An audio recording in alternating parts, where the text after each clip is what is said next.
सकाळी चहा बनवायला दूध घेतलं आणि बघितलं तर नास झालं. म्हटलं आता याला टाकून द्यावं लागेल.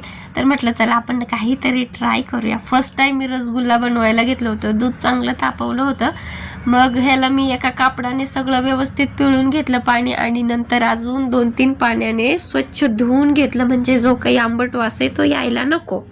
पहिल्याच वेळेस मी ही रेसिपी ट्राय करत आहे आणि खरंच एकदम परफेक्ट झाली. एका साईडला मी 1 कप साखर घेतली आणि 1 कप पाणी टाकून ते उकडायला ठेवून दिलं आणि हे इकडं सगळं व्यवस्थित मळून घेतलं, एकजीव करून घेतलं. मळून जाते, हे काही चिटकत नाही.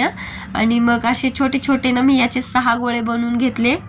फक्त 2 कप दूध होतं आणि त्यात 6 रसगुल्ले तयार झाले आहे. नंतर ह्या साखरेच्या पाण्यात मी टाकून दिले, 5 मिनिटं शिजवण्यासाठी ठेवले आणि म्हटलं खरंच होतात का, तर बघितलं तर खरंच रसगुल्ले बनून तयार होते. मला वाटतं फुटतील वगैरे पाण्यात टाकले तर, पण तसं काही नाही झालं. नंतर 10 मिनिटं असंच गॅस बंद केला. चला, आवडल्यास लाईक करा, सबस्क्राईब करा.